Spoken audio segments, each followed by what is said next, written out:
Hey, what's up, Line Graph Virgin Gang? Hope you're doing well. I'm doing pretty good today on the art that I make on TP, the kind of paper that you can wrap yourself in, the kind of paper that you can throw on people's houses or mailboxes for pranks or any old time, Halloween or anything like that. The kind of paper that was hoarded in 2020 and 2021 for reasons. People had their reasons for wanting this very popular paper. We got Trap Inch. Popularity indeed. Trap Inch is getting a lot of popularity. Bite Squad's taking off. Remember that? I think Trap Inch is the most adorable member of it. Look ahead. Look at that little star. Look at those little turtle legs going on. That was the hardest part to draw, was the little turtle legs. Other than that, it wasn't really too hard to draw. Just a big bulbous head, a nice little, snaggly smile, and one little star eye. That's all we really needed to make Trap Inch. Super cool. Want to talk about something today. Want to talk a little bit more about pumping. And yes, I know, pumping. Ooh, might as well start fucking pumping the content too. Am I right? Like, I get it. I understand. I get it completely. This is a problem that's starting to affect the community a little bit more than it was initially planned on, where people really weren't paying too much attention to stuff. Yeah, people are moving price of cards. Yeah, people are doing this shit.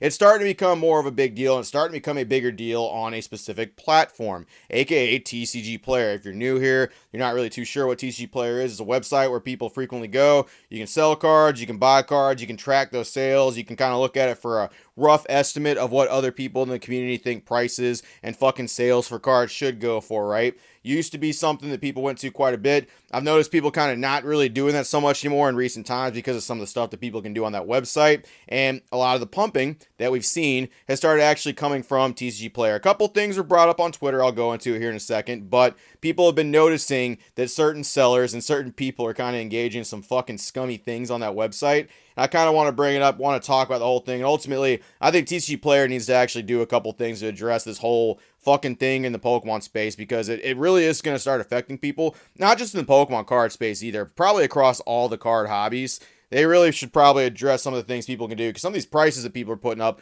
are getting fucked up. And here's how some people are doing it. All right, so this came from Twitter over here. This came from Endless TCG. He actually found something about Magikarp. He found a seller, a really weird seller at the very bottom of all the stuff for all the listings. And I want to kind of address this real fast. If you guys want to know why the price of cards are going crazy, don't look much further than a seller named Solo YGO.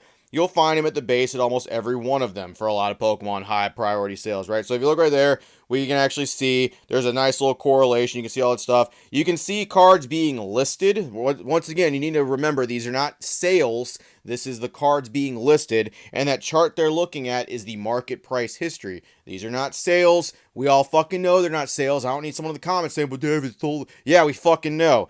If you look down at the bottom, $199 for 3 copies. You got $199 for a moderately played, a light played, and a near mint copy. Dang, homie knows what he has. He's not cutting anybody a break for shit. That moderately played copy that he fucking threw as a frisbee one time, that moderately played that he fucking credit card up and down his asshole. Yeah, you're paying $200 because it's Magikarp. And it's not just any Magikarp. It's a Magikarp that Cool Trainer Ryan said was cool, and it needs to go crazy in prices now. That's what's going on here. So there's 3 right there at the very bottom. So what does this actually do when it comes to the actual prices? No, none of them is sold, because I don't think anyone, even the pumpers, aren't that fucking dumb. Even they realize, like, that's a stupid fucking price, right? No one's putting their money with their mouth where that is, right? But they've got 3 prices up there. This is going to actually affect the median price listing, and it can ultimately affect the market price too. Now, why is there 3 cards listed there? Why is there all these different fucking conditions being listed? I would have to imagine it has something to do with these prices not being looked at as outliers. See, if there was only one price all the way up at fucking 300, 400 bucks for this stuff,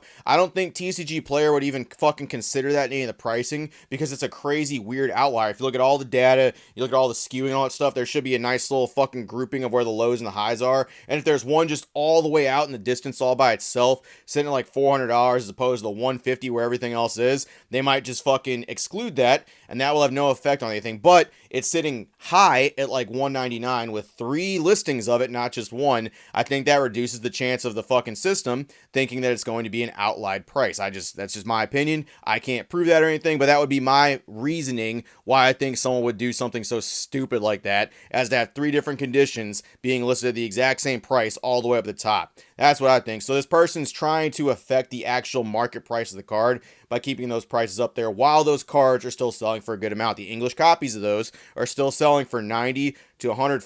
I can't believe it's still going for that much. For that much, $90 to $100 for that card. Meanwhile, the Japanese price, I think I have a fucking sale of a Japanese one. Yeah, here's the most recent sales of the sucker right there. You got $27.49 for 2 copies. That's the Japanese ones. Don't get your fucking hopes up. Yeah, the English ones are still going for $100. People are still going nutso butso with those ones. They're still going fucking crazy over these near mint copies of Magikarp. Still sitting at $100. And I think once again that listing is to make sure that median price and that market price stays high. I know they're not sales. I fucking get it. And no one's gonna, okay, if someone wants to argue about those and like those prices being legitimate and those being up there, put your money where your mouth is. I want one of you fucks to buy that card and tell me you made an actual good buy off that stuff. I want one of you to buy a Magikarp for $200 if you're like, oh, well, that's a good price.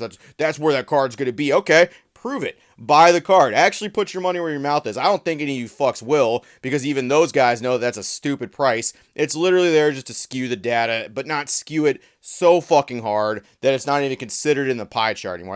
That's personally what I think. This person isn't only doing this with these kind of cards as well. They're doing it with other pretty hype on the rise cards. I haven't talked about this one at all, but Gengar VMAX, the one from Fusion Strike, this was a Japanese promo in one of the high class decks in Japanese. It was paired with an Inteleon deck. You could randomly pull this card out of one of the decks. If you bought some of them, it was a fucking chase card. And you're sitting at like $5.99 for that from Solo YGO. Once again, the actual market price for that is under $300, sitting at $289. That's still a fuck ton for a card, with the median price being $384. Yeah, he's jacking up that median price with these fucking $500 listings. And hey, guess what? He doesn't just have one listed there. He has a lightly played and a near mint copy sitting there, once again skewing that price up without it looking like an outlier, even though it's the same shop. I really think TCGPlayer could be onto something that they fucking see like one shop listing cards for something stupid high. Once again, free market, they're allowed to list what they want, but we're also allowed to be like, yeah, that's fucking stupid. It's not even to sell that card. It's to fucking jack up the market price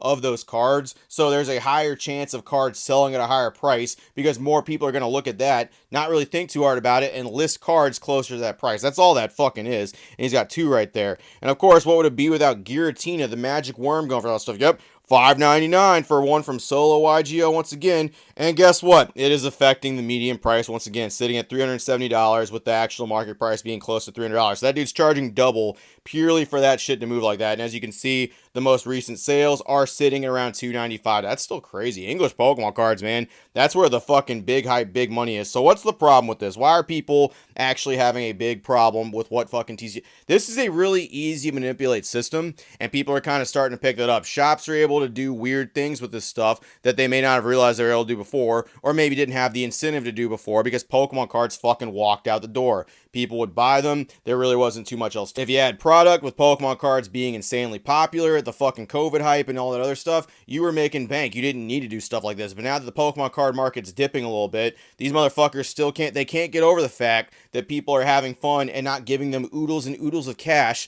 in order to get some cards. So they can't really do it with product anymore, because product is so goddamn abundant. It's goddamn everywhere. You can get product for fucking days, right? But what they can do is they can manufacture hype over certain chase cards, such as Magikarp, such as Morty's Convict. Yes, I've seen that one too. I've seen that Gengar and what people are talking about. It's going crazy with that one as well. People are just now doing it with specific chase cards and sets because there's too much product for them to actually do it with product anymore. The chase cards, though, I mean, all goddamn day. And like TCGPlayer, I don't know what you're going to do. I understand your stuff's like free market, free listing, all that stuff as well. People are taking advantage of what you're allowed to do on that website, and they are skewing the prices heavily in some cases. Heavily in some cases. This one's not really doing anything for sales or anything. It is affecting the median and the market price for sure, though. 100% for the listings. And people are going to look at that, and people are going to see that. I don't know if there's a way you can determine if those are outliers or not. I don't know if he found a fucking little hole in the algorithm where it's just close enough where it's still considered part of the skew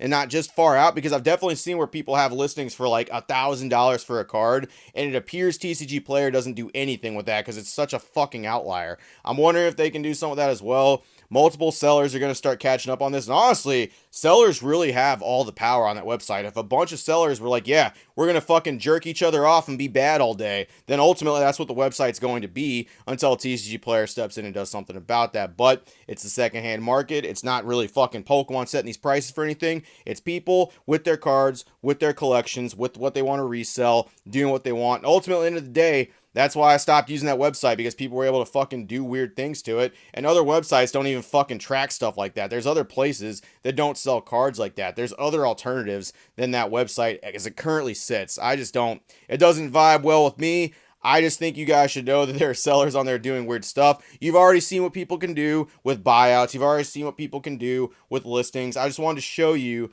that people can actually manipulate the median and market price of stuff as well using these kind of things. Endless TCG, once again, thank you so much for putting that up. And actually seeing that Solo YGO, just he has faith in the market so much, he's got to list cards at $600. Hey, maybe they will sell. Maybe some guy will be like, you know what? I fucking get that. That card is going to be worth $600 someday.